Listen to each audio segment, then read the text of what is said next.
Tapi ketika nama baik orang jalan harus dipecat, ada dalam harus dipenjara. Kepada institusi diproses sesuai hukum yang berlaku di Republik. Tekad yang sama. Bagaimana? Undang-undang MD3 atau undang-undang lainnya yang kelihatannya tidak berpihak kepada rakyat, tetapi lebih mementingkan wakil rakyat dibandingkan rakyat, perlu ditinjau ulang dan perlu diajukan ke MK, perlu diuji di MK kembali.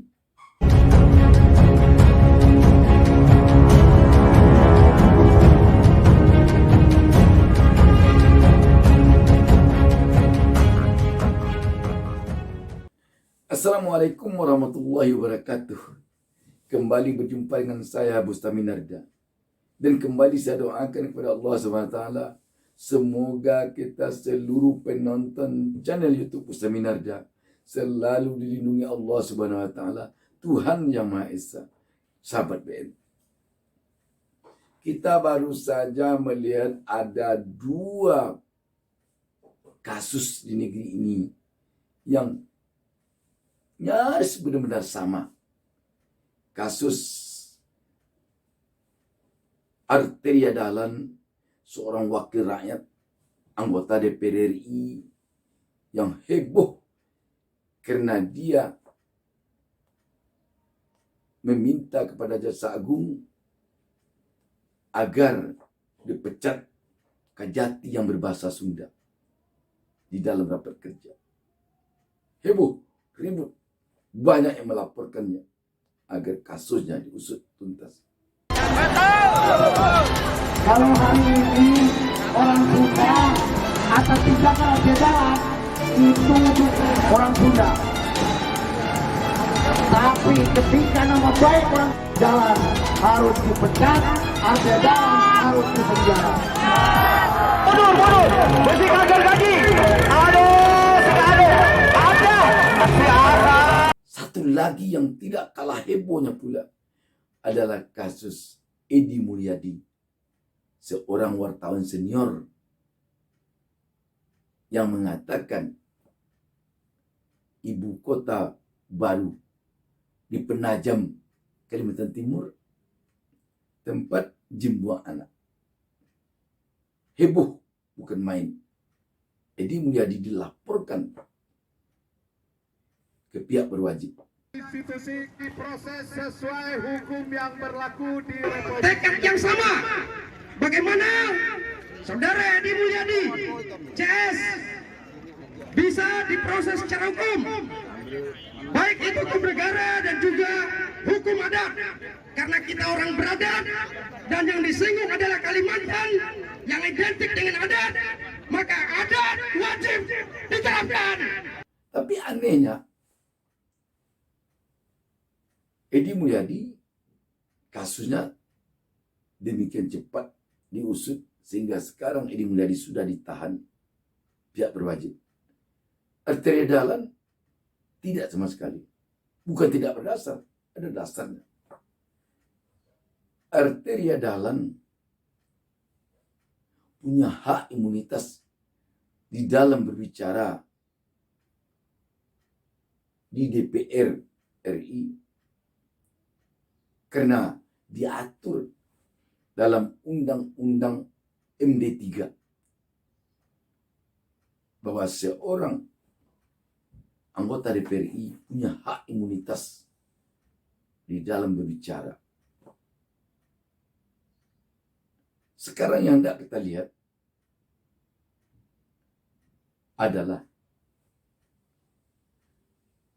yang membuat undang-undang MD3 itu anggota DPR RI. Guna undang-undang MD3 itu untuk anggota DPR RI. Ketika dia membuat undang-undang untuk melindungi dirinya, disinilah kita melihat bahwa boleh agaknya rakyat berprasangka bahwa wakil rakyat anggota DPR di dalam membuat undang-undang tampaknya dia lebih mementingkan untuk dia, bukan untuk rakyat yang diwakilinya. Kenapa demikian? Ketika anggota DPRI punya hak imunitas, tidak boleh disentuh hukum, apapun yang dikatakannya di dalam persidangan, di dalam rapat-rapat dia, bahkan di luar ataupun di dalam persidangan. Sementara rakyat yang sesungguhnya rakyat yang diwakilinya, Edi Mulyadi, tidak punya hak imunitas sama sekali, sehingga bisa dijebloskan ke penjara.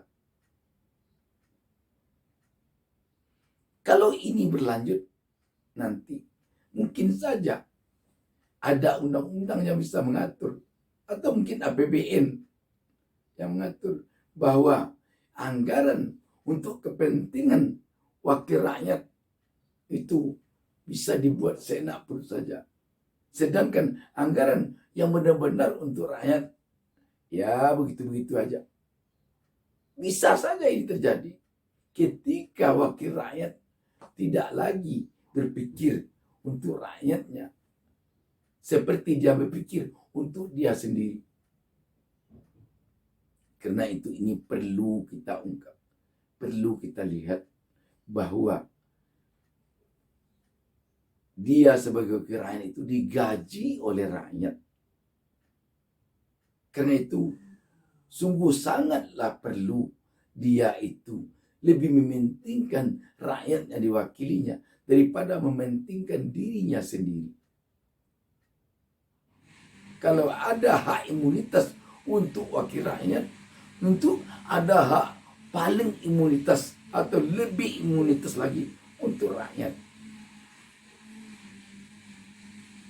Bukan wakil rakyat punya hak imunitas, rakyat jangankan hak imunitas, imun saja tidak. Di hak imunitas yang ada pada wakil rakyat sekarang ini jauh lebih kuat, jauh lebih mempan dari hak imunitas yang dihasilkan oleh vaksin. Kalau kita divaksin hanya paling-paling untuk mengimunkan diri kita dari corona. Tetapi kalau anggota DPR divaksin oleh Undang-Undang MD3 untuk mengimunkan dirinya dari segala hal. Kalau kita lihat, memang wajar anggota dewan kalau mengadakan rapat-rapat kerja dengan mitranya, kadang-kadang bahasanya, waduh, berkalian-kalian kepada orang yang lebih tua dari dia, seperti mempelonco kadang-kadang. Mungkin ini gara-gara Undang-Undang MD3 yang memberikan hak imunitas yang bukan tanggung-tanggung ini kepada wakil rakyat. Kalau demikian, mohon maaf, kalau boleh dikatakan bahwa Undang-Undang MD3 ini adalah undang-undang yang membuat wakil rakyat jadi diktator. Bisa berbuat semaunya aja. Dengan demikian, Undang-Undang MD3 atau undang-undang lainnya yang kelihatannya tidak berpihak kepada rakyat, tetapi lebih mementingkan wakil rakyat dibandingkan rakyat, perlu ditinjau ulang. Perlu diuji di MK kembali. Kalau tidak demikian, kita takut nanti undang-undang yang seperti ini akan membuat rakyat betul-betul merasa tidak ada tempat bergantung, tidak bisa berharap banyak kepada wakilnya. Yang seharusnya rakyat jauh lebih penting daripada wakil, tetapi ternyata wakil yang harus jauh lebih penting daripada rakyatnya. Kalau demikian, pantaslah selama ini orang lebih berebut menjadi wakil rakyat dibandingkan menjadi rakyat. Tidak sama dengan orang lebih berebut menjadi bupati, wali kota, gubernur, presiden, menteri dibandingkan menjadi wakil bupati, wakil wali kota, wakil gubernur, wakil menteri, wakil presiden. Ini sebab wakilnya jauh lebih bisa melindungi dirinya, mementingkan dirinya dibandingkan orang yang diwakili. Kalau demikian, lebih baik seluruh rakyat ini jadi wakil saja.